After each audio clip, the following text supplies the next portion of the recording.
There was so much hope, so much optimism after the March on Washington.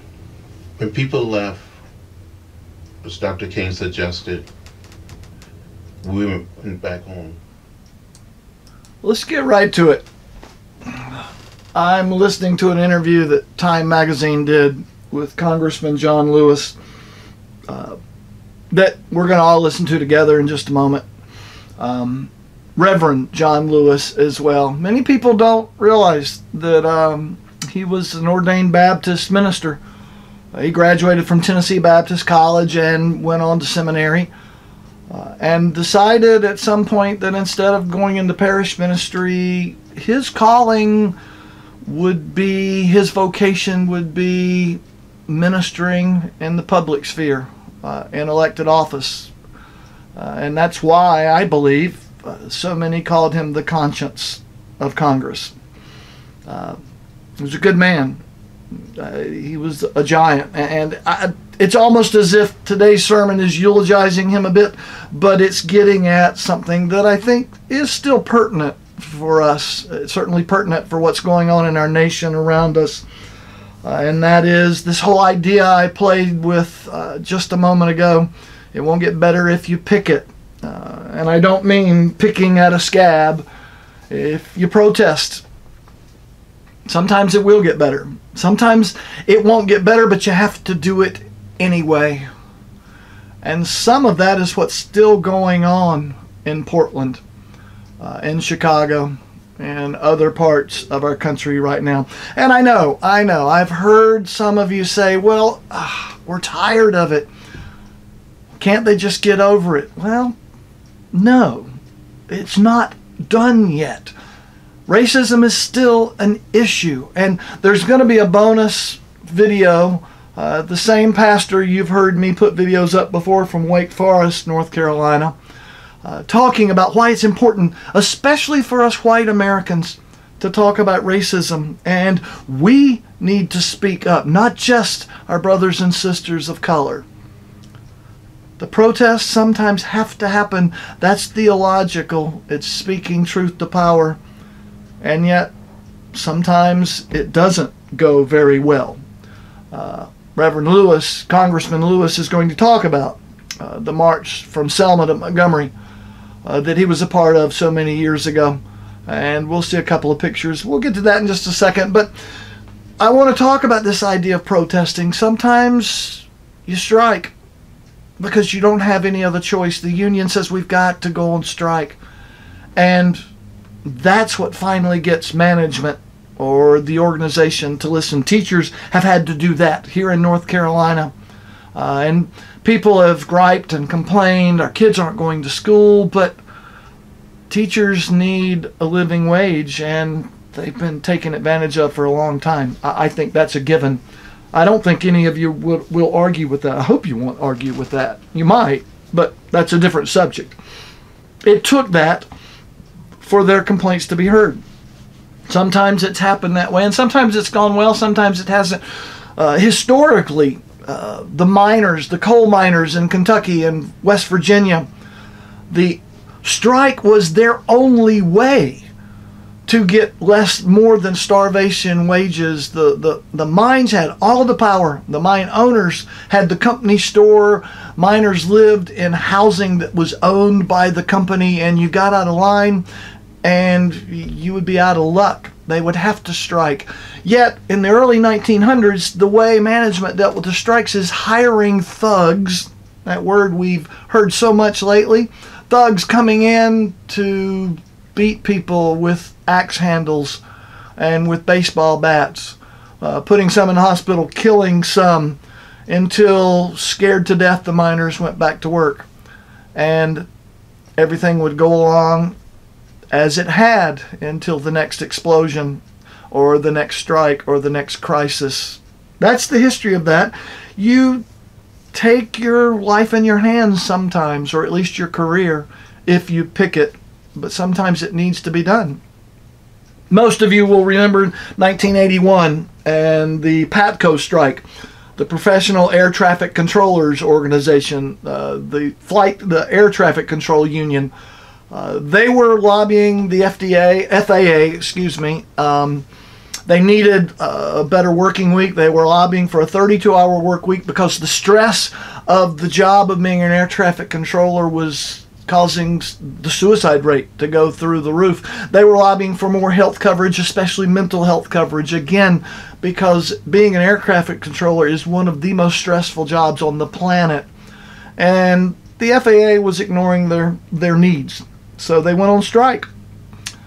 President Reagan, whatever you think about Ronald Reagan, he could be decisive at times. He invoked the Taft-Hartley Act and said, this is essential, you have to go back to work, and over 11,000 of them refused.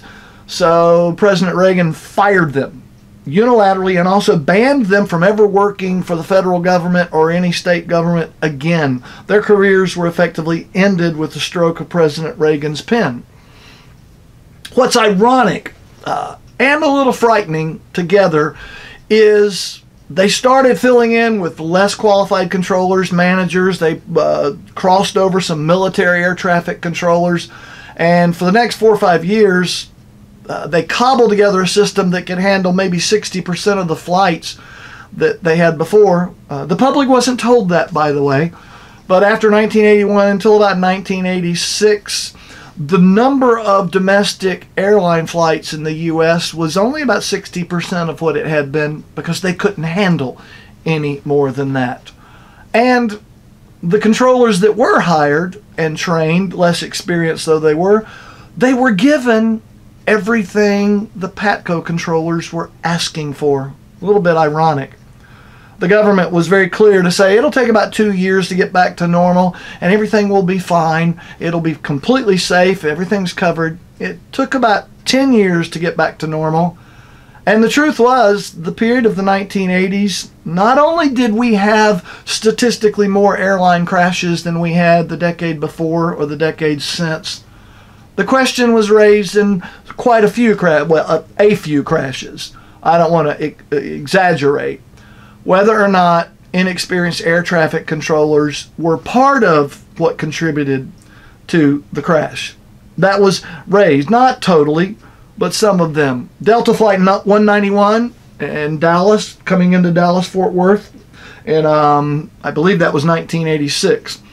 But it was coming in, there was heavy thunderstorms. We didn't have microburst technology to read microbursts on the field yet, but that Lockheed L-1011 TriStar was coming in and a microburst hit it and it crashed and tumbled into fuel tanks and it killed everyone on board. You probably remember hearing about that crash. The question was raised, why didn't the air traffic controllers notify pilots we've got heavy thunderstorm activity or at least close the runway for a period of time? It wasn't said that was contributing, but the question was raised in the NTSB report and investigation. There were some others during the 80s. Air Florida 90, remember the jet that crashed into the 14th Street Bridge in D.C. on taking off? There was questions about why the tower controllers weren't saying the conditions are too poor, let's hold off right now, or let's make mandatory de-icing within a certain amount of time. Did it contribute? Is there cause and effect? I don't know. I'm not qualified to know. But the list goes on. There was a mid-air collision between a Boeing 737 and a Cessna 172 in San Diego in that period of time. There was the Avianca Flight 52 crash coming into Kennedy where they ran out of fuel and they were trying to declare an emergency and somehow the air traffic controllers just didn't pay attention. That was all during that period of time where we had less qualified controllers because they'd picketed, they'd asked for it, and they stood up and they spoke truth to power, and the power said, you're done, you're fired. So it's obviously something to consider if we protest. And yet there are times when protests must be made. The early Christians realized to profess faith in Jesus Christ was in itself a protest, and one that often would lead to death. Because to admit faith in Jesus, you were saying you did not have faith in Caesar, and Caesar was considered God. That made you obviously a heretic and a traitor and an enemy. And to stand up for what you believed often meant your own cross. When Jesus said, take up your own cross, in the early church it was a literal thing. They understood it differently than we did. Some people may not know this, and some people may not want to know this, but Christians who were willing to stand up to the excesses of the Roman Empire during the reign of Nero were executed in a very weird, novel, and grotesque way. Nero would say, take them, and they were wrapped in flax. They were then doused with pitch and oil. They were impaled, you figure out where, upright on stakes in the Colosseum, and they were lighted afire so that they could be the stage lights for Nero's games. That's sometimes what protesting does. And we have right now people in our nation, like John Lewis and others, who are protesting and saying what started back in the 1960s, it's not finished, and what they're saying is true. We have to deal with that. I think we have to admit that. And we have to decide also, are we going to stand up and be counted as part of our faith?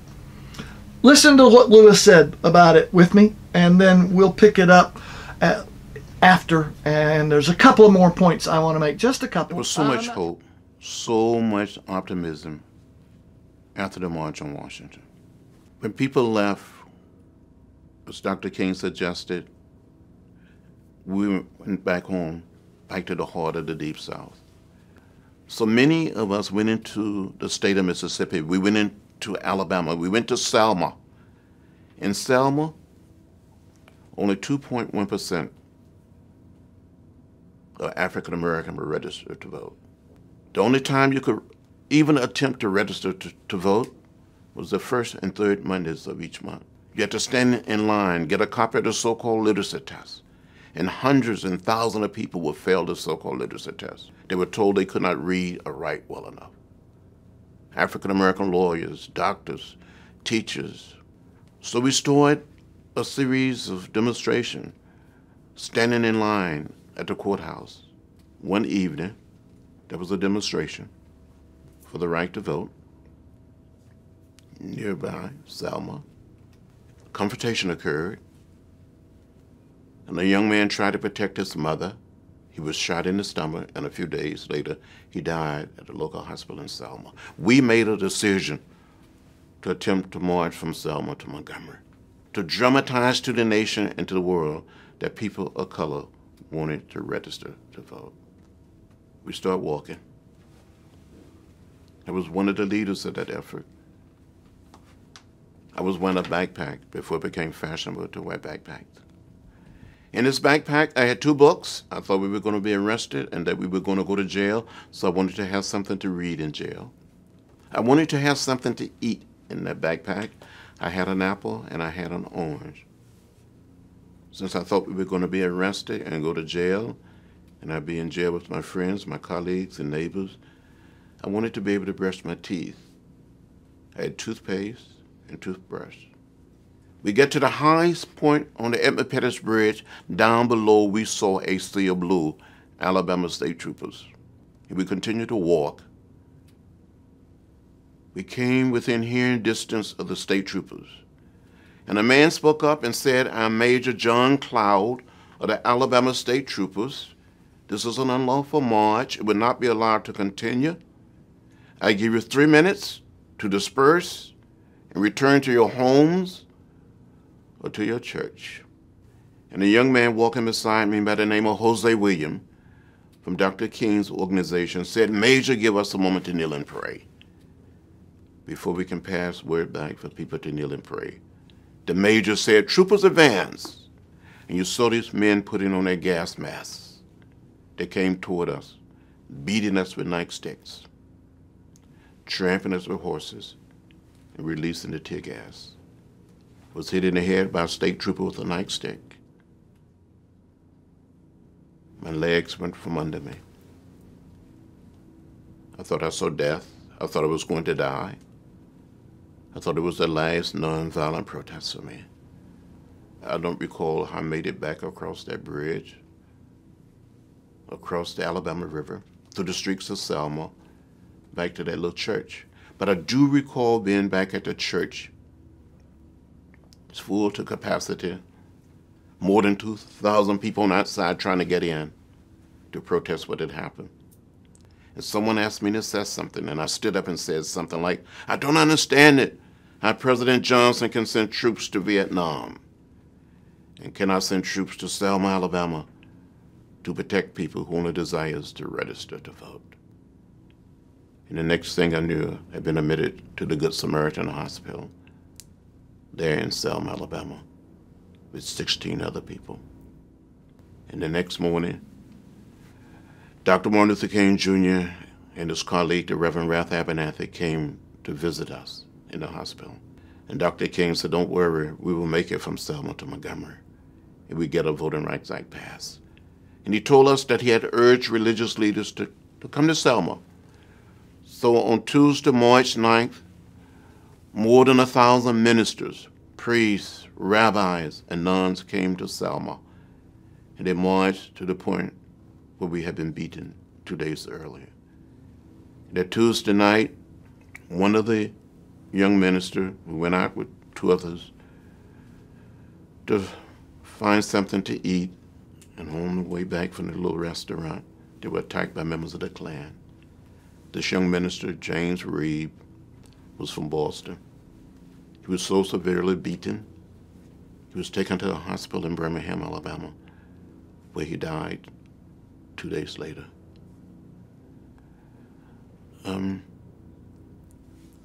Selma gave us the Voting Rights Act the way Birmingham gave us the Civil Rights Act, and the March on Washington gave us the Civil Rights Act. If it hadn't been for Selma, hadn't been for the March on Washington, we wouldn't be where we are today. And there would be no Barack Obama as President of the United States of America. Did you catch what he said right before the end? John Lewis believed that Selma gave us the Voting Rights Act. I think he's probably right. I think without the protests that we saw in the 1960s, Birmingham, Selma, the March on Washington, and many, many others, without the protests that happened right here in the 1970s when we had the Supreme Court ruling, Swan versus Charlotte Mecklenburg Board of Ed, that led to our high schools being integrated by forced busing, and there were protests on both sides of that. Without that, we wouldn't be where we are today, but we aren't there yet. It's not over yet, and that's what's happening around us. People are saying enough is enough. They're saying, truth be told, it is different to grow up and to live as a black person in America than as a white person. Not too long ago, I overheard a conversation about masks in stores, and I'm a big mask shamer. I will ask employees, you're not wearing a mask, I don't want to check out. It's my health I'm concerned with. Early on, it wasn't mandated yet. There was a gentleman there, and he said, well, sir, you're not wearing a mask. And he said, take one look at my face. And this was when we were all wearing bandanas still. He says, I'm a black man. I put a mask on and walk in here. You're going to call the police thinking I'm going to rob you, more than likely. And if the police see me wearing a mask and there's any question whatsoever, I'm afraid I might get shot. It was a wake up for me. I don't think the man was overreacting. He wasn't yelling, he wasn't upset about it, he was speaking very, very calmly, but he was saying essentially, this is my life, look at it. Psalm 139 tells us each and every one of us is fearfully and wonderfully made. We heard people, most of whom had Down syndrome or other disabilities, read the scripture today. And they read it from a church where they are valued as full contributing parts of that congregation. What a beautiful thing we saw today. And yet we live in a nation where we still have people who are not viewed the way the psalm tells us they should be. We need to find our voice about that. And we need to recognize maybe we still need protests.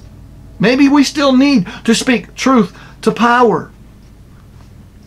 And that gets to the one point, and that is when people say, yeah, but people, they're burning Minneapolis. They burn part of Washington. They're lighting fires. They're looting stores. Some are. I agree. Some are acting out in ways that are absolutely despicable and cannot be justified whatsoever. And if you notice, when you listen to John Lewis or any of the civil rights marchers from the 1960s, everyone was committed to peaceful protests. When they were savagely beaten on the Evan Pettus Bridge, they did not fight back. And that was one of the reasons why Malcolm X had nothing to do with Martin Luther King's movement. He wanted to fight back. Martin Luther King said, no, it's got to be peaceful or it doesn't work. So there are people making the opposition's point for them. And yet, I don't condone it, but can I understand it? Let me tell you a story that I think gets at that, I believe. I'm telling a story on my best friend. Stuart, if you are watching, or when you and Marcia watch, I'm talking about Casey, brother. So, anyway, you know it's coming. I didn't ask your permission beforehand. I'll have to ask your forgiveness afterwards. Some of you know Stuart Brashear. He is really my best friend, I think, in the area. And for a long time, we've done things together. For a while, he was also my boss for some things. Stuart used to do, and may still do some of it in a different way, quarry surveying. Technically, it's called volumetric laser surveying for quarrying and asphalt companies anywhere there's an aggregate pile. And Stuart had me helping him some. The way you do it is you go into a quarry where there's piles of gravel, granite, sand, limestone, whatever, and everywhere there's a pile, you set up a laser machine that you're going to see a picture of, and you shoot different points all around that pile, and the laser compiles a picture that gives you the cubic yards of material. And then you hand it to the client and say, you have X number of cubic yards, and they say, and that's granite sand, so that means X amount of tons of material. It's their way of doing inventory. Exhausting, hot, dirty, because you're down in a quarry. And there's one thing about a quarry in the South, especially in summer, is all of these piles of gravel and sand act like reflectors, and it's down in the quarry amidst those piles, and that's the nearest thing to being on the backside of the sun that I've ever experienced. You use the laser, you get all your points. Sometimes it can be upwards of 10, 20, 30 setups and stations all around it, and then you let the computer chew on the numbers. Your data from the whole thing, the whole day's work, is on one of these, a compact flash card. Well, one thing is that every now and then the laser would get wonky. And that happened once. We were at the Casey Quarry, just outside of Columbia, South Carolina, in summer. It was 95 degrees temperature, and around the piles it was easily 105. Not much breeze blowing. And if you look at the picture, you're going to see at Casey there is one pile of granite sand that isn't just a pile of sand, it's a mountain. And it takes, Stuart will have to correct me if I'm wrong, I believe we set up 23 or 24 stations to go all the way around to shoot this pile. The picture of me you see, that is me, that fuzzy picture. I'm on top of the granite sand pile. And you can notice it's about 200 feet tall from where you're looking. It's about a quarter of a mile long. That's a big pile of sand. 95-degree heat, lugging that 100-pound laser one station to another, to another, to another. And the day's dragging on and on and on. We're both sweaty and hot. I'm losing my mind in the heat. We get to the very end. We're done. Stuart pulls this card, takes it out and puts it in the card reader, puts it in the computer, and the computer says error, invalid data, or some error message. It wasn't reading. There was some corruption in the data that we had just spent hours and hours in the heat getting.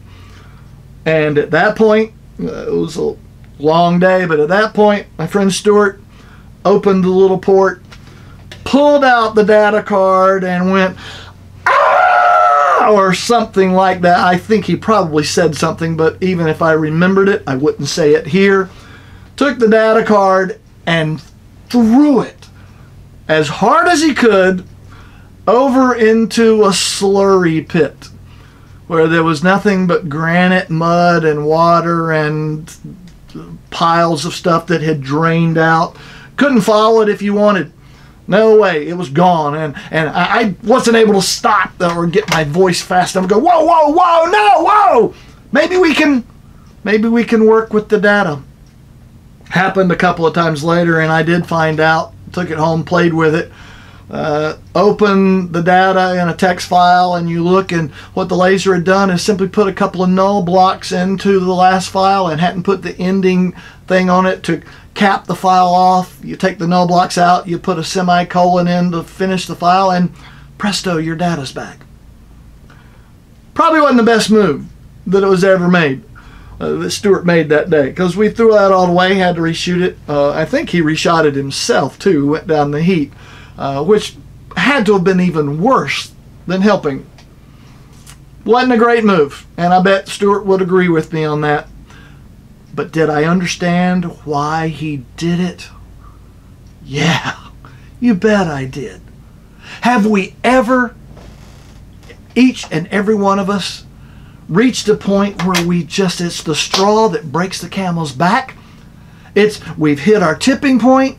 Whatever the situation is, whatever the case may be, it has gotten on our very last nerve, and we do something unwise, foolish, something that we regret, and later on we look back on it and we regret. Ever been in that situation? Every one of you listening to this, ever been in that situation? I'll give you the answer. Of course you have. And if you're saying no right now, you're lying to yourself. You know that. I know that. I've been in that situation. When I was on work crew for a bike trip in 11th grade, we had made a commitment, and it was viewed as a spiritual commitment. We will stick it out for the entire trip. It's going to be hard work. We will stick it out. I got sick because it rained almost every day. I got sick and a couple others got sick, and we got to the camp where we were going to take a break before going and finishing the trip. And 3 of us were being sent home. Well, I had tonsillitis so bad I ended up having my tonsils out. But I'd made a commitment to Christ that I would finish the trip. And here was the director saying, no, you can't finish, you've got to go home. I couldn't deal with that. No, I'd made a commitment. You're sick. I know that. I made a commitment. You're going home. I don't want to go. We were asked to go into a cabin, an empty cabin, and talk about it. And people were saying, well, I'm sorry, da-da-da. And I got so angry about not being able to fulfill my commitment that I punched a wooden bunk as hard as I could. And I broke 2 bones in my hand doing it. So not only did I have my tonsils out, I recovered with a cast on my arm. Not a great move, right? Probably shouldn't have done it. Yes. Can you understand why I did it? As an 11th grade, frustrated, just at the end of my rope. Think about people who've been hearing for 50 years there's no such thing as racism, and yet they live it every day. Think about systems that continue to put people at a disadvantage for no fault of their own, just because of who they are. They were born to the wrong family. They were born in the wrong part of town. They were raised in the wrong high school. Can we not understand that sometimes the frustration may build to the point that they do just go, ah, give me a match. Find me a lighter. Sure, we can understand it. That's not to say we condone it. That's something different. That's the same thing as saying we do not condone this QAnon nonsense that some people are saying, that there's this deep state that's trying to human traffic and sell kids through pizza parlors and all that. That's just total nonsense. Can I understand why some people feel so disenfranchised in the political process that they might be tempted to believe that? Sure, I can understand it.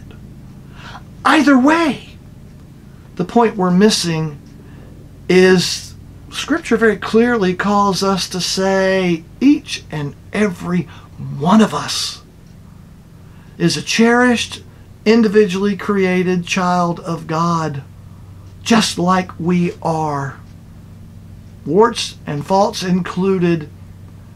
And we say, I am fearfully and wonderfully made. Wonderful are your works, that I know full well. Those works that are wonderful, it's me. It's you. It's R.J. Knox. It's Samori Knox. It's their brother TJ. It's Gerald and Tymir and Terrell and Jurel and Quentin and K1. They're our brothers. And the only difference is that their skin is a different color than ours. And yet, being our brothers, some of us, we can't imagine what it is like to be in their skin. And that's my last point, and I'll be quiet. Jim Loder was one of the smartest professors that I knew at Princeton Seminary. He was also one of the most spiritual men I've ever met in my life. He taught us as much by his prayers as he did by his lectures. Dr. Loder talked about a man who did bat studies in the 1950s. No one really can remember. Was the guy's name Arnsberger? I want to say Arnsberger, Bill Arnsberger, but he was the coach at LSU and an NFL football coach, so that's wrong.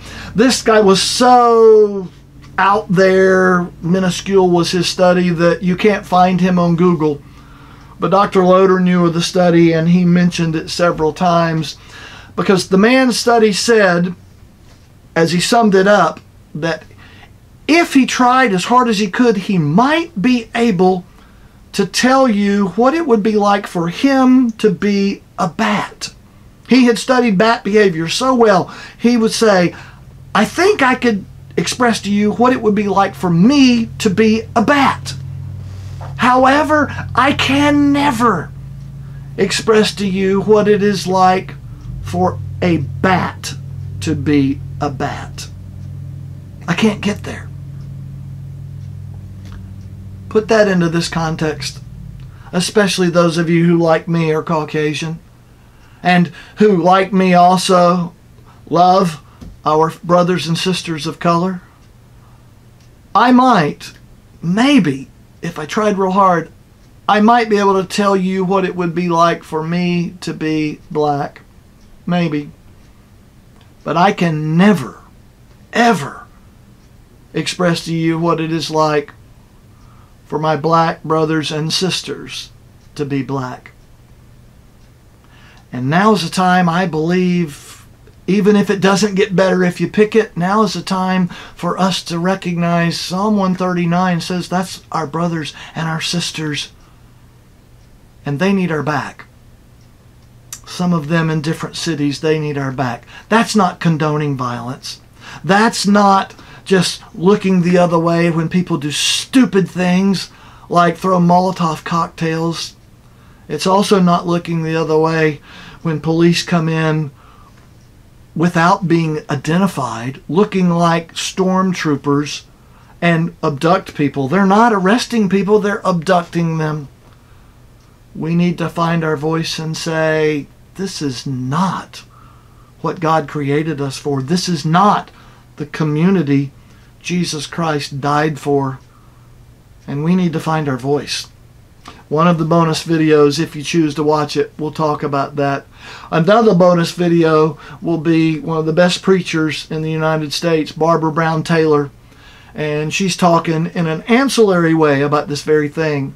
She's talking about it between religions, but it can easily go between cultures, between races, between various groups.